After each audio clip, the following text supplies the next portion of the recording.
Muy buenos días, tengan todos ustedes. Gracias a las personas que están atentas a la presentación del reporte de signos vitales el día de hoy. Gracias también a todas las personas de la prensa que nos están acompañando.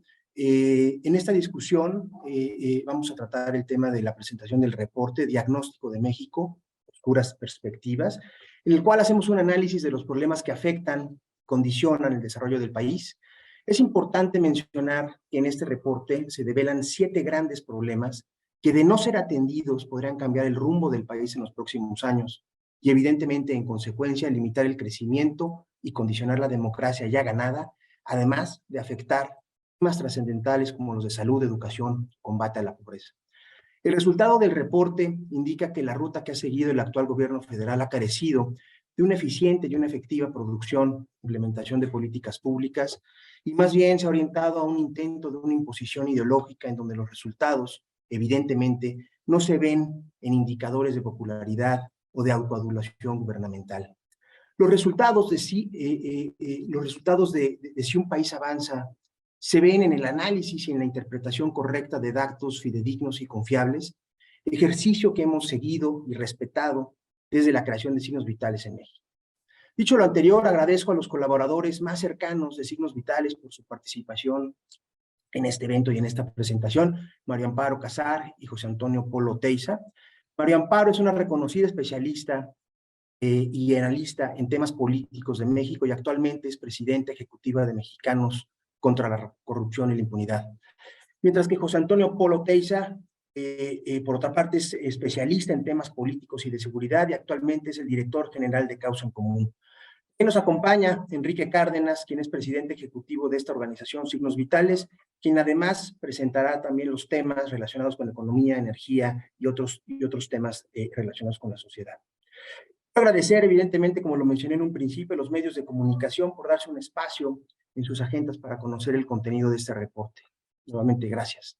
Para poder contextualizar la presentación de este reporte, le voy a pedir al equipo de Signos Vitales que me apoye con el arranque del video, en donde se resumen los temas que contiene el reporte y que sirve además de patada de despeje de este evento. Adelante, por favor, con el evento. El diagnóstico de México presenta oscuras perspectivas a futuro. México está experimentando retrocesos importantes que amenazan el mantenimiento de un régimen democrático y vulneran el funcionamiento de la economía nacional y la estabilidad política. ¿Cuáles son los problemas esenciales que enfrenta México que, si no se solucionan, no será posible avanzar a futuro? Estos son los 7 grandes tumores que están haciendo metástasis. 1. El desprecio por la ley, las reglas y las estructuras jurídicas que sostienen al Estado mexicano. Ha sido una constante que debilita el tejido político e institucional. Las implicaciones de la violación sistemática al marco legal y constitucional mexicano, los altos niveles de corrupción e impunidad, así como la opacidad en el gasto público, representan importantes costos para el futuro del país. 2.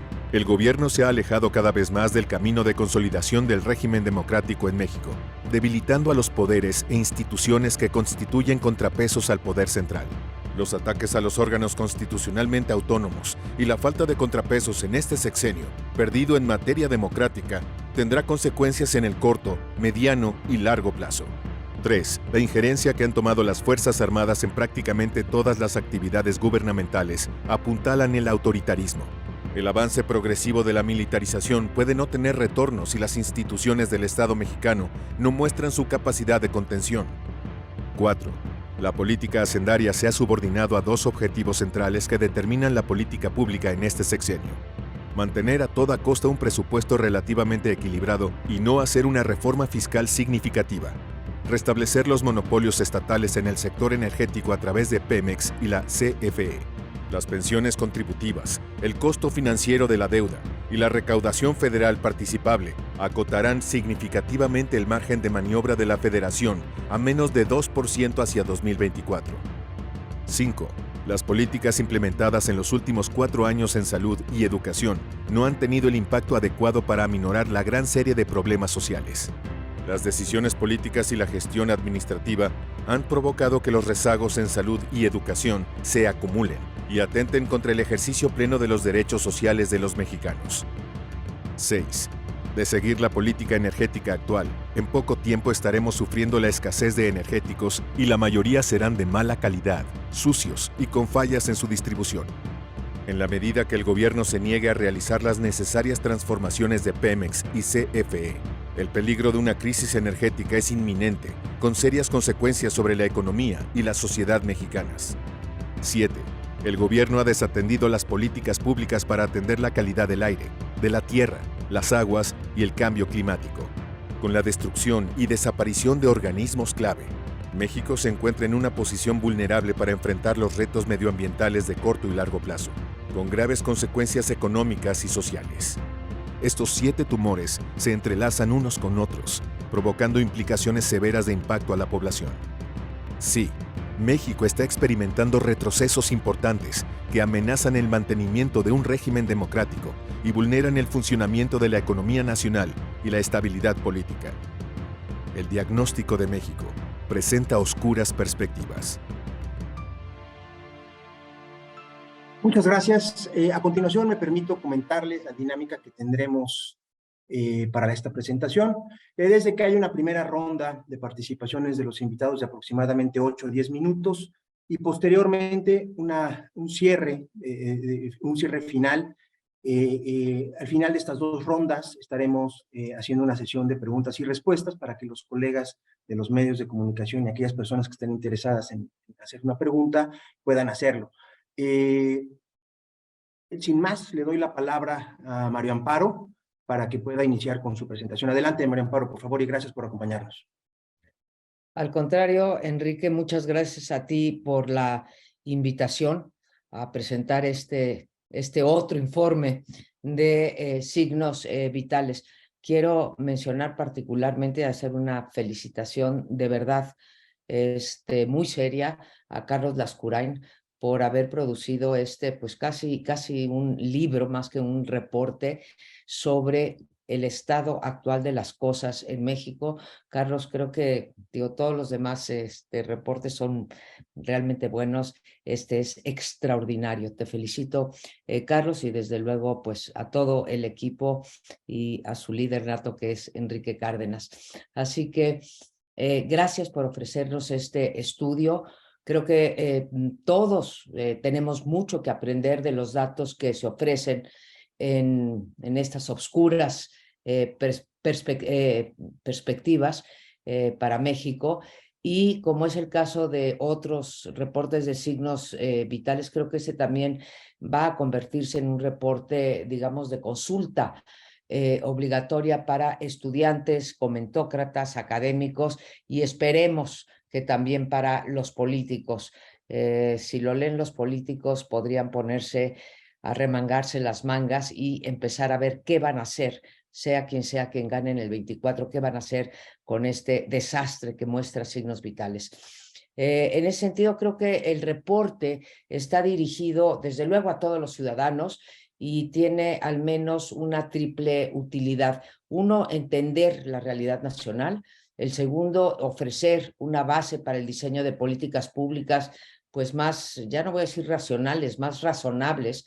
Y tercero, proporcionar una guía para los políticos hacia el 2024. ¿Y por qué digo hacia el 2024? Porque sí creo, ya lo voy a argumentar, pero sí creo que pues no tenemos ningún asidero aún para las personas que somos optimistas para decir que algo va a cambiar en los próximos 2 años. Sabemos cómo se va a gobernar, cómo se va a ejercer el presupuesto, cómo se van a tratar los problemas de medio ambiente, de salud, de la ley, etcétera, porque así nos los ha mostrado López Obrador y porque así lo reiteró el día de anteayer en su informe gubernamental. ¿Y por qué para estos 3 públicos o para qué? Pues como dice el reporte, para poder recuperar, y subrayo porque lo estoy citando medio de memoria, pero para recuperar y superar lo que se había logrado en los decenios anteriores. porque creo que parte de un buen supuesto signos vitales o este reporte de signos vitales no quiere decir esta terrible realidad que plantea el reporte, no significa que antes sí se estuvieran cumpliendo las expectativas de los mexicanos, ni que tampoco estuvieran ajenos estos problemas y la crisis que ellos perfilan. La premisa del reporte, si entiendo bien, es que cuando las instituciones públicas o los gobernantes de una comunidad política, como dicen ustedes, no responden ni ofrecen soluciones eficientes a escenarios de alta inestabilidad, los ciudadanos empiezan a demandar cambios sustanciales y acciones concretas frente a la incapacidad institucional y, dicen ustedes, frente a la impunidad, frente a muchas otras cosas también.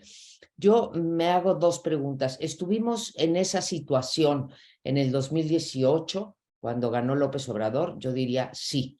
Se movilizó la ciudadanía con ese descontento con respecto a muchos de los problemas aquí analizados. Y la segunda pregunta es si estamos otra vez, volvemos a estar en esa situación, y también tengo que contestar que sí y más. Todavía es más fuerte la problemática que estamos viviendo. Creo que tenemos, y así lo dice el reporte, un gobierno negligente e inepto. Yo agregaría otros adjetivos, pero cada uno, como lo hace el reporte, con evidencia empírica, ¿no? No es simplemente, ay, tenemos un gobierno negligente. No, se dice en el reporte, y lo reitero yo, que tenemos un gobierno negligente e inepto, y están las razones en el reporte. Y lo peor es que tenemos ese gobierno negligente e inepto por elección. Y cuando digo elección, no digo la elección del 2018 o la elección en términos de las urnas, sino choice, ¿no? Porque así lo decidimos. Por elección, porque si bien cada uno de los problemas graves que presenta el informe son de muy difícil resolución, simplemente este gobierno ha decidido ignorarlos y, por tanto, desatenderlos de manera sistemática durante estos 4 años. Creo que cada uno de estos que denominan los 7 tumores o los 7 escenarios están pues agudizados y bien presentes al finalizar el 4º año de gobierno, y que no hay signos vitales de que esto se vaya a componer. Más bien, lo que yo estoy viendo después de leer el reporte son los signos mortales de que se va a agravar estos 7 escenarios hacia el final del sexenio. No, con esto no los estoy animando a que cambien el nombre de signos vitales, que me parece muy acertado, pero sí los estoy viendo como signos ya mortales de un desahucio, ¿no? Y creo que quien sea que llegue a gobernar lo va a hacer en una crisis de las proporciones que pintan ustedes, en condiciones mucho peores a las que enfrentó el propio López Obrador al llegar al poder. Cada uno de estos 7 problemas graves, 7 tumores, amenaza de verdad con promover la descomposición institucional, que ya está muy avanzada, y el retorno a una suerte de, a lo mejor estoy estirando la liga, pero a una suerte de autoritarismo, cuasi autoritarismo, que habíamos dejado atrás en México. Y perdónenme que lo diga así, pero hay autoritarismos exitosos. Con esto no estoy diciendo que yo quiera un autoritarismo, ¿no? Por más exitoso que esto sea. Valoro demasiado la libertad para eso. Pero así como hay autoritarismos exitosos, hay democracias fallidas. Y nosotros creo que estamos en la peor combinación de todos. Tenemos un cuasi autoritarismo y tenemos un gobierno, por no decir un Estado, fallido. Y ahí sí, sin el casi. El autorismo es casi, pero lo fallido es sin el casi. Y para convertir este círculo vicioso en el que hemos caído en uno virtuoso, o para salirnos de esta peor combinación imaginable en la que estamos viviendo, creo que tenemos que entender una cosa. Necesitamos tanto un Estado fuerte, y un Estado fuerte no quiere decir un Estado autoritario, un Estado fuerte, como una sociedad fuerte. las dos cosas van juntas y las dos cosas creo que son los ingredientes pues, de las democracias más exitosas.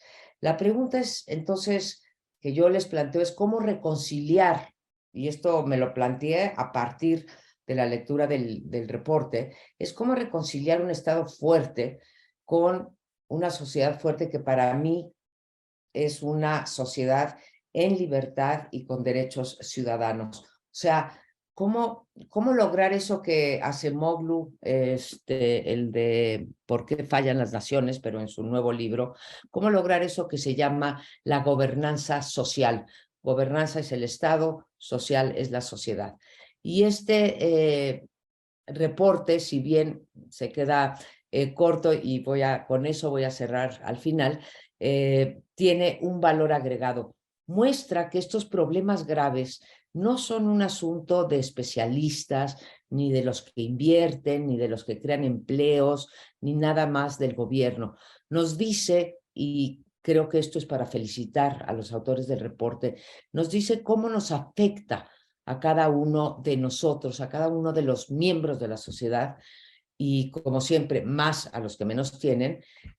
Cuando se habla, por ejemplo, de una cosa pues tan etérea para la mayoría de la población, de qué es el uso discrecional de los recursos, nos dice que por priorizar las obras emblemáticas del gobierno se dejó de vacunar a cientos de personas, particularmente niños, que cuando minimizaron la llegada del COVID, el COVID cobró cientos de miles de vidas que no tenía que haber cobrado, que cuando se cancelaron los contratos de energía, por ejemplo, salieron capitales de inversión y entonces se dejaron de crear empleos y entonces yo me quedé sin el empleo, que cuando el criterio para repartir los programas sociales, como muestra muy bien, está sesgado hacia el criterio partidista, se deja de atender a los grupos vulnerables que casualmente no viven en los estados gobernados por Morena, que cuando se captura a una institución como la Comisión Nacional de Derechos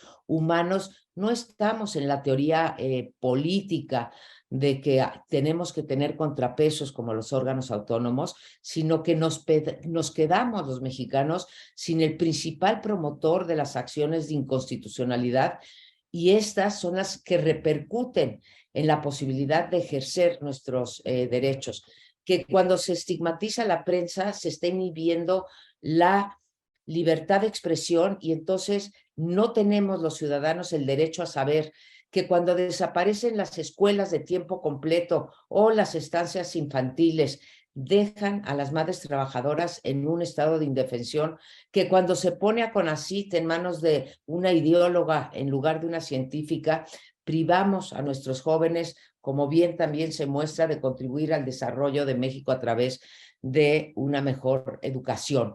Y así puedo seguir y seguir, hay cientos de ejemplos que hay en este reporte y que nos tocan, que tocan nuestra calidad de vida, nuestra forma de vida y la hace más miserable. Concluyo con esto porque son 8 minutos y creo que ya estoy llegando.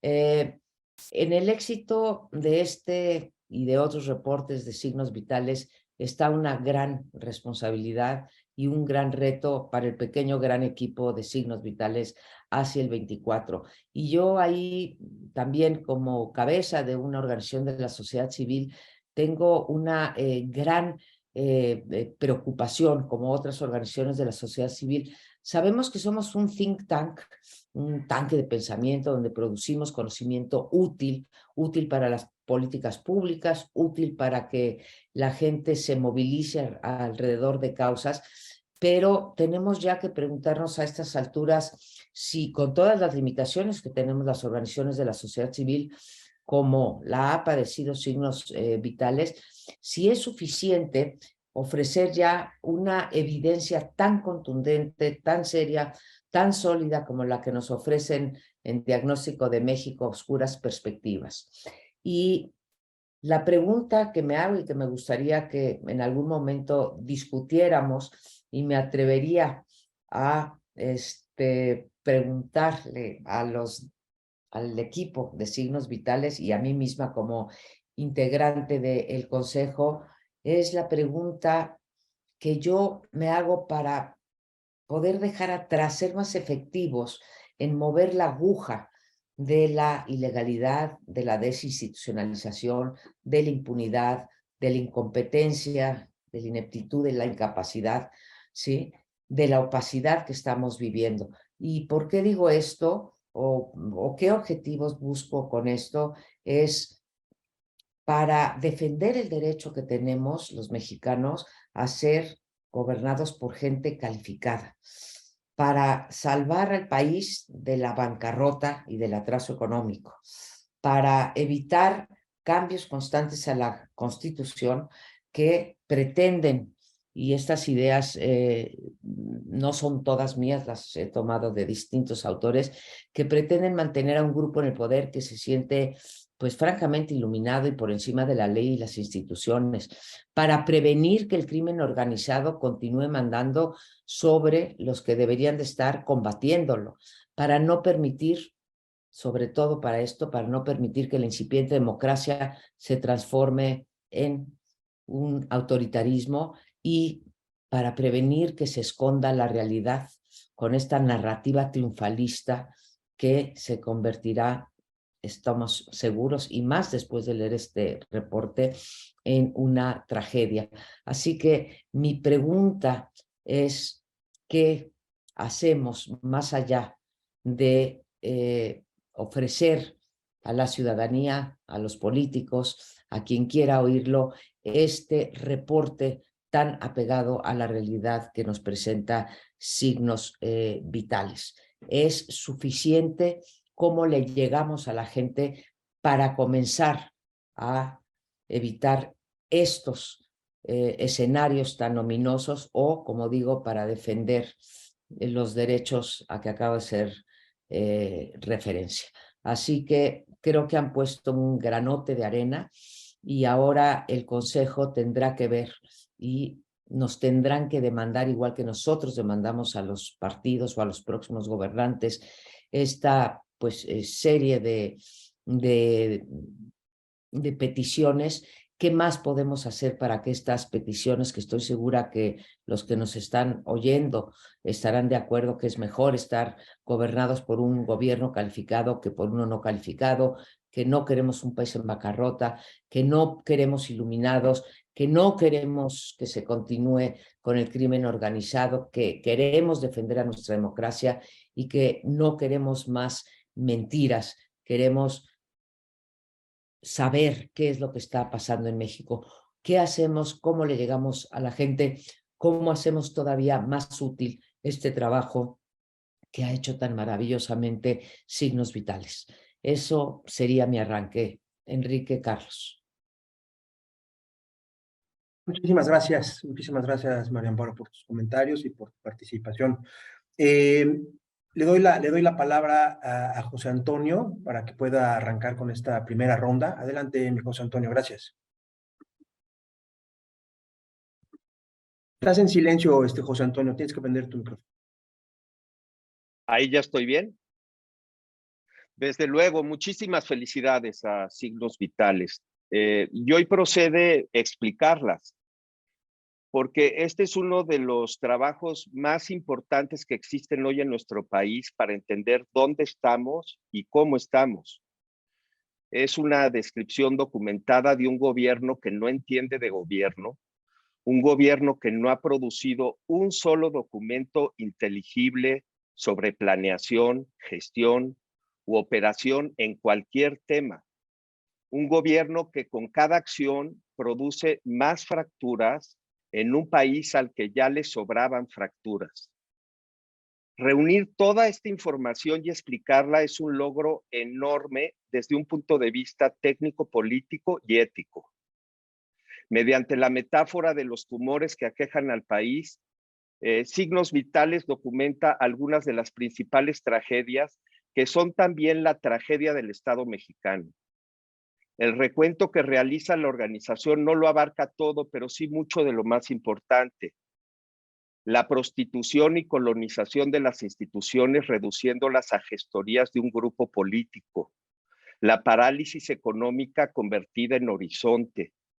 las demenciales decisiones en materia energética, el derrumbe de capacidades para la salud y la educación públicas, el incremento dramático en desigualdad y pobreza, el desastre ambiental, el arraigo de violencias extremas. El informe es por ello una historia del asalto desquiciado sobre las fragilidades de un Estado que ya se encontraba en la encrucijada entre fortalecerse o derrumbarse. Por eso creo importante entender, al menos eso recojo yo del trabajo de Signos Vitales, que no nos encontramos en una situación de crisis. Ese era el lenguaje normal de las generaciones que crecimos conociéndolas, cuando se entendía que había soluciones o al menos respuestas más o menos sensatas y plausibles. Ya no es claro que esto sea factible en muchos de los temas que se encuentran en pozos de condicionantes crónicas cada vez más difíciles. Ya no solo de desenredar y atender, sino incluso de entender. De hecho, a partir de la panorámica de los tumores se dibuja también de manera natural la titánica tarea que habría que contemplar solo para detener la caída. Y si esto suena ya muy cuesta arriba, se pone peor la cosa, porque a todos estos nudos gordianos hay que añadir el dato de que Morena es ya una fuerza programada para sabotear cualquier intento por contrarrestar los daños. En este sentido, el reporte menciona el riesgo del retorno al autoritarismo. Aquí difiero, porque ese riesgo ya se concretó y está por verse si lo que queda de la institucionalidad electoral aguanta el sucio y violento agandalle que se viene para que López Obrador se quede por propia o por interpósita persona para eternizar su sórdido arrastre, lo cual desde luego eliminaría cualquier posibilidad de recuperación. Me comentaba Enrique Cárdenas si pudiera detenerme un poco en el tema de la militarización con el que hoy atragantan al país. El tema entra bien en el apartado de autoritarismo. Yo diría primero que es importante entender que no hay aquí una estrategia de seguridad, sino que la militarización turbocargada que vivimos es un engrane fundamental de un proyecto partidista. Tan es así que ya pasamos de las acumulaciones cuantitativas que llamamos militarización a su proyección política, la convicción y la imposición militarista. Diría también que hay una destrucción acelerada de todas las policías. Empezaron por la federal y ahora van por las locales, asfixiándolas sin presupuesto y colocando a militares al mando, y así convirtiendo dicha destrucción en el pretexto para continuar con la militarización. Si alguien ve aquí una perversidad es porque la hay. Y también diría que nada de lo que vemos significa fortalecer a las Fuerzas Armadas. Más bien se destruye a las que conocíamos para entronizar a un estamento militar y amarrarlo con un movimiento político. A ver qué legislador, qué juez, qué procurador, qué gobernador o qué presidente municipal se le pone enfrente a esta Fuerza Armada. Todo lo anterior no es una hipótesis. Todo se está desarrollando en descampado y además, como si ya fuera simple anécdota, pisoteando la Constitución, algo que es toque de orgullo para este gobierno. Pero vuelvo a la idea con la que difiero en el sentido de que existe el riesgo de un retorno al autoritarismo, un tema que también mencionó María Amparo. Y así como creo que el riesgo ya se concretó, también creo que valdría la pena pensar en la idea del retorno, porque hoy se usa mucho y no es algo trivial, en tanto denota cómo entendemos nuestra historia reciente y cómo vamos acomodando lo que hoy nos pasa en esa historia. Yo creo que no hay un retorno al pasado y doy solo algunas ideas. No es retorno porque con todas las salvedades el periodo priista no destruía instituciones, las creaba. No destruía clases medias, las creaba. No jalaba a los militares hacia la política, como ya comentaba, sino que los ubicaba en cambio como garante de estabilidad por encima de cualquier facción. tocando un tema también importante, además de los que incluye el informe, el de la política exterior. Podemos decir que en términos generales fue motivo de orgullo y unidad y no de oprobio y vergüenza como la de hoy. Pero quizá lo más grave y lo más incómodo de asumir en el desmoronamiento del país es que no solo se explica por un gobierno de ineptitud insondable, sino por una anomia, es decir, por un rechazo a leyes y normas que es cada vez más profundo y generalizado. Bien lo menciona el informe cuando alude a la inexistencia de un Estado de Derecho y a la normalización de la impunidad, lo cual nos recuerda que Morena es causa, pero ante todo consecuencia de una degradación social y política que, para continuar con las metáforas médicas del informe, es una metástasis nacional. Si uno reúne estas fragilidades con la intencionalidad de agravarlas para eternizarse en el poder a la mala, en un páramo de ruinas institucionales, y con el envenenamiento premeditado de las esferas políticas, y encima con un cinismo rampante, el panorama es muy sombrío. Oscuras perspectivas, nos anuncia Signos Vitales desde el título de su informe. Y termino. En un país en el que un gobierno ha convertido la mentira en el eje de todo lo que dice y de todo lo que hace, en donde la cobardía seca el financiamiento a iniciativas ciudadanas y en el que se mata a quienes informan, realizar un trabajo como el que hoy se presenta es casi heroico. No sabemos si el gobierno de López Obrador logre convertir sus destrozos en el paisaje natural del país, o si los anticuerpos logren que los tumores entren en la remisión. No sabemos si podremos imaginar con seriedad escenarios distintos al declive que llevamos. De lo que podemos estar seguros es de que hay quienes realizan contribuciones notables a que no se apague la luz por completo, a que conozcamos lo que pasa, a que lo entendamos mejor y a la construcción de memoria.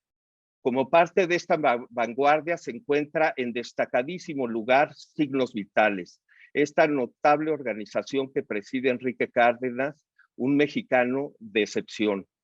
Va un abrazo a todos quienes ahí colaboran, con mi aprecio, mi agradecimiento y mi respeto. Muchas gracias, José Antonio, por tu participación y tus comentarios. Para cerrar esta primera ronda de participaciones, le doy la palabra a Enrique Cárdenas, quien, como ya mencioné, también es parte de esta organización. Adelante, Enrique, por favor. Muchas gracias. Bueno, primero que nada, yo quisiera agradecerle tanto a Amparo Casar sus muy amables palabras para con Signos Vitales, para conmigo mismo, y viniendo de ella se lo aprecio enormemente. Igualmente, José Antonio, muchísimas gracias por esas palabras de estímulo para todo el equipo de Signos Vitales, que es un equipo pequeño, pero que tratamos de hacer las cosas de la mejor manera. A mí me gustaría, más que ahondar también en los diversos problemas, ya lo ha hablado mucho y yo creo que está muy claro lo que ha mencionado tanto Amparo como José Antonio, mencionar un poco de cómo se hace este reporte y qué es lo que pretende. Es un diagnóstico que trata de detectar o de diseccionar cuáles son aquellos problemas, entre comillas, madre, digamos, aquellos problemas de los cuales se derivan muchos otros problemas, y que si ese problema, esos 7 problemas no se resuelven, alguno de ellos incluso por sí mismo no se resuelve, va a generar, va a impedir que el país pueda avanzar. Entonces, es un diagnóstico que trata de destilar, digamos, en 7 puntos, en 7 temas, la problemática nacional, digamos, no todo, pero una buena parte de la problemática nacional. Y para lograrlo, Signos Vitales cuenta con un gran equipo de asesores externos, académicos y especialistas que nos ayudan para detectar esos puntos clave. En esta ocasión recurrimos a todos ellos y nos dieron mucha luz de por dónde iban las cosas. Y eso es lo que nos permitió armar este reporte con mayor solidez. De modo que muchísimas gracias también al grupo de especialistas asesores que nos ayudan en Signos Vitales. Y bueno, dicho eso, a mí me gustaría nada más retomar dos puntos clave. Uno, el tema presupuestal económico, del cual ya se hablaba hace un momento, de las carencias que esto implica. Me gustaría destacar que esta aparente política de austeridad, que ya se llama austericidio y etcétera, tiene muchas mayores implicaciones que la simple reducción de algunos presupuestos. Ya lo decía María Amparo, cuando uno ve en qué se derivan en términos de vacunación, en términos de abandono escolar, en términos de niños que no tienen pues la atención más básica, en que tenemos un aumento de la esperanza, de la mortalidad, de tal modo que nuestra esperanza de vida cayó 4 años en apenas 2 años y medio. Esto es inaudito, es lo que ganamos en 30 años, lo perdimos en 2 años.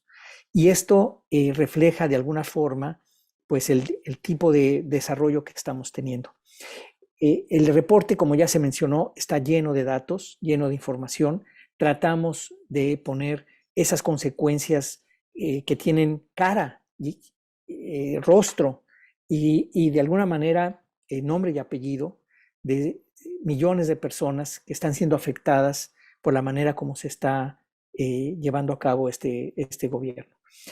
En los temas, por ejemplo, el energético, también se hace un énfasis porque no hay un diagnóstico adecuado por parte del gobierno que muestre la fragilidad que tiene el sector energético y el hecho de que nos estamos cayendo en un hoyo del cual no podremos salir sin bastante sufrimiento, digamos. La energía que se va a producir en México cada vez es menor, cada vez es de peor calidad, y o bien se revierte la contrarreforma energética, o bien se da viabilidad a Pemex y a CFE para salir adelante, pero se tiene que abrir a inversión extranjera, a inversión privada nacional, como se tenía, o de plano vamos a estar pues con muchos problemas energéticos. México ya ni siquiera con la capacidad que se está instalando en refinación va a poder refinar petróleo mexicano a partir del 27, en el mejor de los casos. Vamos a tener que importar petróleo para poder refinarlo si las cosas van como van. Y esto va necesariamente a caer en una redefinición de Pemex y de CFE, por un lado, pero al hacerlo va a encontrarse pues con un dique que son los sindicatos. Y este va a representar un problema político que ni siquiera nos llegamos a imaginar. Y que los gobiernos, el gobierno en turno que le toque esto, pues va a tener que lidiar o bien con enfrentar a los sindicatos o bien enfrentar una crisis energética. Digamos, ese es un ejemplo del tipo de cosas que si no se resuelven pronto, no vamos a salir. Y otra que me parece fundamental es el medio ambiente. Muchas veces lo dejamos como al final porque pareciera que es algo que no se siente, que no se ve. Bueno, los indicadores en medio ambiente, que por cierto son los que menos aparecen, es donde más ha destruido fuente de información oficial del propio gobierno. Es interesante esto que estoy mencionando. Pero lo que tenemos y lo que se puede ver incluso por fuentes internacionales es el deterioro del aire, de la calidad del aire, de los suelos, sin duda, del cambio climático y del agua. Y para dar un dato, en México se mueren más personas por la mala calidad del aire que por los homicidios dolosos que están en récords históricos. Es más o menos el mismo número de personas que muere por mala calidad del aire en nuestro país. O el estrés hídrico con el que estamos, el que 10 millones de mexicanos no tengan acceso al agua. La deforestación que está ocurriendo, que es bestial y que se sabe, por ejemplo, que si se evitara la deforestación que se lleva a cabo en el mundo anualmente, eso serviría para producir el oxígeno y contrarrestar toda la emisión de CO2 del transporte en el mundo. Entonces, ese tipo de cuestiones están ahí. Este gobierno las ha despreciado totalmente, ha disminuido los presupuestos en la defensa del medio ambiente, de la defensa del agua, de los suelos, etcétera, y al mismo tiempo ha generado obras que están destruyendo nuestro patrimonio natural, de modo que nos vamos a quedar sin nada. Entonces, sí ponemos énfasis en el tema de medio ambiente y cambio climático porque no es soslayable, no es postergable. Ya tenemos que actuar y de manera muy decisiva. Entonces, cuando uno ve esto y uno ve el desprecio por la ley, el que no se cumplen los tratados internacionales, el que simplemente se le está dando incluso al ejército para que nadie los toque, la construcción del Tren Maya, por ejemplo, etcétera, pues uno lo que está viendo es cómo se está intrincando, y como decía Polo en este momento, cómo se está intrincando la situación, de modo que salir hacia adelante no solamente va a ser desmarañar eso, sino que realmente va a requerir una tremenda energía. Lo mencionaba María Amparo también. No va a encontrar el próximo gobierno, quien sea que sea en el 2024, una situación más o menos semejante a la del 2018. Está mucho más deteriorada, con una carencia de mediano y largo plazo, en donde ya hoy sabemos que el Producto Interno Bruto per cápita de 2018 no lo vamos a lograr obtener sino hasta el 2025 o 2026. Es decir, habrá habido al menos 6, 8 años de pérdida, lo que significa no creación de empleo, no creación de bienestar, no disminución de desigualdades, no cierre de brechas y expansión de la pobreza, reducción de las clases medias, como ya se marcan en el propio reporte. Así es que ojalá y este reporte sea útil para quienes están viendo propuestas, diseñando propuestas y posibilidades para el próximo sexenio, que pueda ser útil en términos de un diagnóstico y que podamos llamar la atención suficientemente para decir estos 7 temas, hay muchos desde luego, pero estos 7 son centrales, de modo que tiene que haber una serie de programas, de políticas muy serias, muy profundas, en al menos, bueno, en muchas cosas, pero en estas 7 sin lugar a dudas. Así que pues esa sería, digamos, la idea. Ojalá puedan leerlo, puedan revisarlo. Es un material de consulta, pero al mismo tiempo de profundidad, que esperamos sea útil para quienes tienen que tomar decisiones, para quienes están planeando lo que venga y para el público mexicano en general. Así es que pues ahí yo lo dejaría a Carlos, y nuevamente muchísimas gracias María Amparo, muchísimas gracias José Antonio por estar aquí con nosotros, por acompañar a Signos Vitales desde el principio, por ser unos decididos entusiastas de esta organización. Muchísimas gracias. Gracias, Enrique, gracias. Finalmente, para iniciar esta segunda ronda de comentarios finales, María Amparo, te doy la palabra nuevamente para que puedas cerrar tu participación. Mil gracias por todo. Con un poco, gracias Carlos, un poco con el afán de polemizar con quienes estamos aquí en esta presentación, con Polo, con Enrique Cárdenas, no contigo, Carlos, que eres, digamos, el director del reporte y el que logró reunir toda esta información y hacer una síntesis realmente magistral. 2 puntos. Lo del autoritarismo, Polo, has insistido mucho y lo has hecho en las pláticas, en que no es que vayamos a caer en el autoritarismo, sino en que ya estamos, ¿no? En una suerte de autoritarismo. Incluso le voy a quitar lo de una suerte, digamos, lo planteas tú de manera más empática. Si bien estoy muy preocupada por lo que está pasando, por esta concentración de poder, por esta desaparición de contrapesos, por este desprecio palpable por la ley, como lo hemos hecho en trabajos conjuntos, Causa en Común y Mexicanos contra la Corrupción, y ahora Signos Vitales también ha puesto de su propia cosecha más evidente de estas tendencias. Creo que todavía podríamos estar peor, Polo. Por eso le quiero llamar cuasi autoritarismo, porque seguimos manteniendo pues con sus asegúnes, pero seguimos manteniendo, bueno, desde luego a un INE, y seguimos manteniendo algunas instituciones y veo algunos visos de rebeldía, ¿sí? Y de denuncia por parte de los grupos sociales importantes. Me parece que el presidente López Obrador, con sus políticas públicas, ha alienado a muchos de los que votaron por él, ¿no? Entre otras, cuando tú decías, y si me permites te lo voy a fusilar, el PRI no destruía instituciones, el PRI creaba instituciones, el PRI no destruía clases medias, creaba clases medias.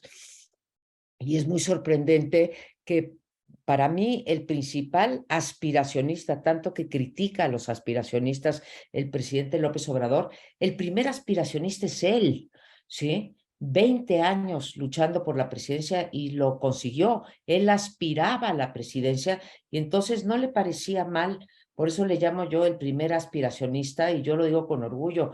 Yo sí soy aspiracionista y aspiro a que Signos Vitales con este reporte, ¿sí? Aspiro a que cambie la realidad de México. El día que dejemos de ser aspiracionistas, estaremos pues muy jodidos. Entonces, creo que, Polo, todavía hay peor que esto. No es que no estemos mal y en ese punto nos encontramos, a lo mejor tú lo ves todavía peor que yo, pero sí va, digamos, creo que podría llegar a través de, hay una sección que les recomiendo muchísimo, y eso que nosotros, Polo y yo, hemos trabajado en las ilegalidades y hemos trabajado en las acciones de ilegalidad, pero hay un cuadro muy bueno por ahí en el capítulo de la ley donde con información oficial donde hablan de todos los decretos y acuerdos emitidos, o los principales decretos y acuerdos emitidos por el presidente para violar abiertamente, y como decía Polo, para ufanarse además de que viola la ley. Pero pues todavía hay más espacio y creo que López Obrador está dispuesto a lo que sea para lo que viene. Tengo un gran temor, Polo, y no sé si estás tú de acuerdo conmigo. Lo voy a escribir el día de mañana. Bueno, ya lo escribí, pero vaya, se publica mañana. Creo que el desfile que presenciamos, me niego a llamarlo en marcha, el desfile que presenciamos el domingo pasado, prefigura, fue una marcha de Estado, como dicen, pues prefigura lo que ahí viene, una elección de Estado. Tuvimos una marcha de Estado y vamos a tener una elección de Estado si no elevamos nuestra actividad política, social, organización, no sé cómo decirle, ¿sí? Y no le elevamos el listón a los partidos de oposición y a López Obrador en términos de violar la ley. Esa es mi gran preocupación de la enseñanza política que a mí me dejó la marcha. No tiene sentido tratar de averiguar cuánto les costó. Yo puedo decir que la marcha ciudadana no costó un centavo. ¿Cuánto les costó? Porque pues hay gran opacidad y si pedimos por transparencia nos van a decir que esa información no obra en ninguna dependencia. Y lo mismo va a ocurrir con las elecciones del 24. Y respecto al austericidio, Enrique, tengo ahí una diferencia incluso más de fondo. El austericidio es una mentira. Estamos por sacar nosotros pues un estudio sobre el desmantelamiento del sector público, que desde luego lo ha habido, pero tenemos y estamos en presencia para el 2023, que ya fue aprobado el presupuesto, tenemos el presupuesto más grande de la historia. Creció, ¿qué fue? 11% presupuesto. Entonces, no hay tal austericidio. Lo que pasa es que se está priorizando el gastar en lo que son los caprichos del presidente y además, dicho de paso, con gran opacidad. Entonces, hay austericidio pues para el INE y hay austericidio para las organizaciones de la sociedad civil y hay austericidio para las vacunas y hay austericidio para los medicamentos y eso. Pero en el global, ¿sí? Es otra de las grandes mentiras del presidente López Obrador, que hay una austeridad republicana. No existe esa austeridad republicana, se gasta más y se gasta peor. Esa diferencia tendría con lo del austericidio, Enrique. Muchísimas gracias, María Amparo, por tus comentarios finales. Te doy la palabra, José Antonio, para que puedas cerrar igualmente con esta segunda y final ronda. Muchísimas gracias, Carlos. Sí, retomando los comentarios de María Amparo, creo que desde luego hay que, no sé si matizar, pero tratar de explicar mejor este deterioro político que algunos llamamos, que podemos llamar de distintas maneras. Y uno creo que de las consideraciones importantes que hay que tener es que si bien van tendidos hacia un régimen, eso es lo que pretenden, un régimen semidictatorial, y yo creo que López Obrador lo que quisiera es ser un dictador. La verdad es que son demasiado ineptos para eso. Si hacemos un análisis de cómo está el poder político en México, yo diría que ningún gobernador gobierna su estado. De acuerdo. Son administradores de contratos, pero no gobiernan sus estados. Y el sumum de esta pirámide es López Obrador. Yo creo que López Obrador no gobierna México. Gobierna una serie de variables que nosotros asociamos mucho a lo que es el gobierno y que bien toca el informe de signos vitales. Pero a ras de tierra, ¿gobierna López Obrador? No. A ras de tierra gobiernan una serie de actores criminales, informales, legales, de todo tipo, que se van poniendo de acuerdo o matando en cada localidad y en cada región del país. Entonces, de acuerdo, María Amparo, yo creo que hay que quizá matizar el tema del autoritarismo, pero sobre todo teniendo en cuenta que la principal límite de lo que tenemos es la ingobernabilidad que ya predomina en todo el país. Y una ingobernabilidad que resalta la ineptitud de este gobierno. Entonces, tienen la capacidad de hacer un enorme daño, como ya hemos estado hablando la última hora, pero eso no significa que tengan la capacidad ni los instrumentos para gobernar. Ahora, nada más un breve comentario sobre la marcha. Totalmente de acuerdo contigo por lo que prefigura, pero también subrayar que el mensaje fue muy claro, ¿no? Creo que muchos de los comentarios políticos se van en términos de la sucesión y las corcholatas y estas cosas, y si algo deja en claro la marcha es que es él y solo él. Una estaba repartiendo tortas, a otro le escupían, el otro estaba acomodando camiones, eran chalanes de los chalanes de los chalanes. Y solo había un líder en esa marcha. Yo creo que el mensaje también está muy claro para todos, y esto también puede abrir escenarios muy peligrosos en el 24. Sí. De acuerdo. Gracias. Enrique, gracias, José Antonio. Enrique, si quieres cerrar igualmente. Sí, muy breve, muy breve. Sí, no, yo estoy de acuerdo contigo, Amparo. No quise, digamos, lo dije así, pero no es lo que quise decir de que el presupuesto se hubiera reducido. Efectivamente no se ha reducido y más bien se ha reasignado, y lo que sí es cierto es que hay muchos gastos que son ineludibles, como pensiones y otros más, que han forzado a que el gobierno también se tenga que estar endeudando.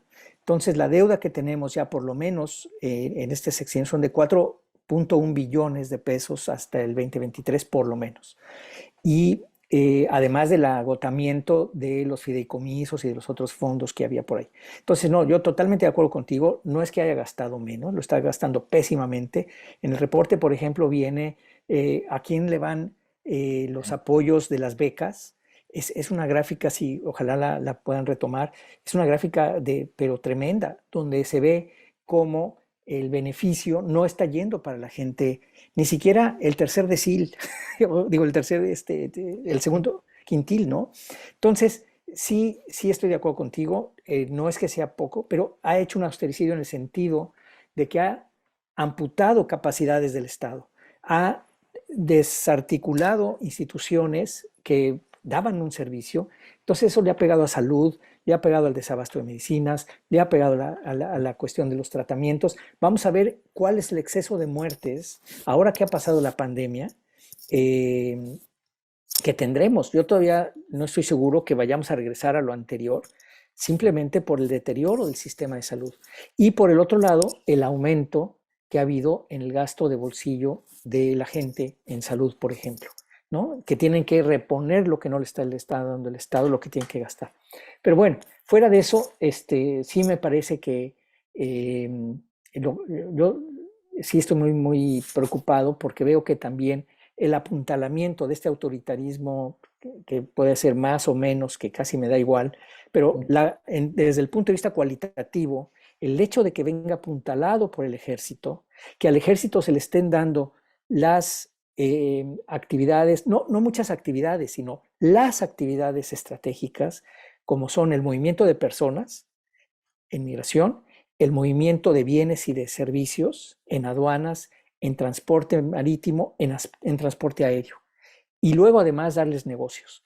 Ese es el tema que a mí me parece todavía más preocupante. Y si ya lo junta uno con el crimen organizado, bueno, pues ya se hace un cóctel molotov ahí, vamos, difícil todavía de desentrañar. Entonces, sí es por eso es que ponemos el tema de la militarización como uno de estos 7 puntos, porque si eso no se detiene, no se logra contener y revertir en lo más pronto posible, sí estamos ante una situación de una centralización de poder, pero apuntalado por las armas.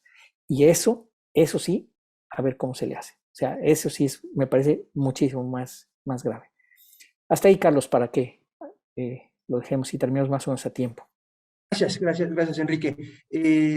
Entiendo que pasamos a la sesión de preguntas y respuestas. Yo tengo una de Itzel Ríos, de Lorenzo Sánchez, perdón. Si pudieran profundizar en el tema referente a la reforma electoral, creo que es más bien como para María Amparo, ¿cuál sería el riesgo de aprobarse?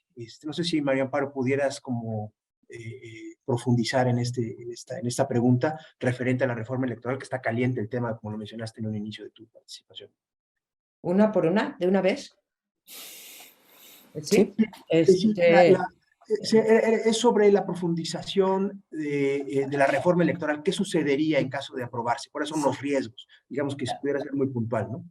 Mira, sí, trataré de contestarla en 2 minutos. Creo que no vale la pena hablar de los riesgos porque les apuesto que la reforma constitucional no va a pasar ni en sus términos ni en ningunos. Entonces, todos los riesgos, que son muchísimos, que conllevaría esta reforma electoral y todos los absurdos a los que nos llevaría, incluso hay cosas que no ha mencionado la gente, se quiere ahorrar dinero, pero imagínense ustedes que tengamos que elegir a 11, bueno, los van a bajar a 7 consejeros, y que digamos que hubiera 5 candidatos para ser consejero, pues esos 5 candidatos para ser consejeros, 5 por 7, 35, haciendo campaña, pues no sé cómo van a hacer la campaña y con qué dinero, etcétera. O sea, es todo un absurdo, pero el peligro mayor es que nos quedaríamos sin un Instituto Nacional Electoral y un Tribunal Electoral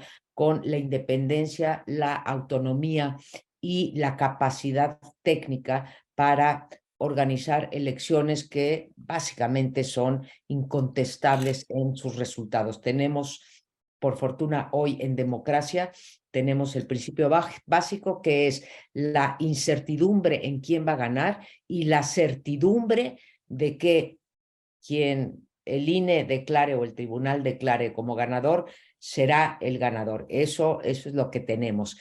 Y estamos en riesgo de perder eso. No puedo entrar en detalle en cada uno de los puntos, de verdad es un despropósito. Léanos a Polo, Enrique, a mí, a Carlos, a Signos Vitales para que vean cómo está la cuestión. Acabo de ver en un tuit, antes se los comentaba a Polo, a Carlos y a Enrique, que va a proponer Morena posponer la discusión y la aprobación en el Pleno o reprobación de la reforma electoral que estaba propuesta para el día de hoy, la pasaron al 6 de diciembre. No sé si esto es bueno o malo, lo que sí sé es que se pospone porque saben que no tienen los votos. Yo espero que en este periodo de una semana, pues la oposición no se mueva de esto que llamaron moratoria constitucional, porque ahí sí entraríamos en esos riesgos. Y una última cosa, se puede hacer daño por otras dos vías. Por el lado de las leyes secundarias, pero un daño mucho menor. Y el daño, los dos daños mayores están en dos cuestiones. Primero, en que estrangulen presupuestalmente al INE. Ya les bajaron 4,000 millones, empezaron con 3,000, ya son 4,000 millones en el presupuesto. Y la segunda es el proceso de selección de los candidatos. Se renuevan 4 en abril. Esa aduana la tenemos que pasar y ahí va a ser muy importante la acción ciudadana y desde luego la de los partidos que tienen la última palabra, pero ahí pueden tratar y ser exitosos en capturar, ¿sí?, esos 4 puestos que tendrán que ser llenados en abril del 2023. Para mí ese es el peligro más grande en este momento. Muchas gracias, María Amparo. Enrique, no sé si quieras cerrar, digamos, la participación de los Pues no, pues más que nada darles las gracias a todos ellos, a Amparo, Polo y a todas las personas que nos hayan escuchado. Les invitamos a ver el reporte, a leerlo. Está en la página de Signos Vitales, signosvitalesmexico.org.mx. Gratuitamente se puede bajar ahí. Y lo mismo lo tendremos en inglés en un par de días más, por si alguien también lo quiere distribuir fuera. Está absolutamente libre, lo pueden bajar, lo pueden distribuir, lo que ustedes gusten. Muchísimas, muchísimas gracias. Gracias a ustedes. Gracias. Con esto damos fin a la presentación de este reporte. Le agradezco nuevamente a todos ustedes. Gracias al equipo de Signos Vitales y hasta luego. Gracias.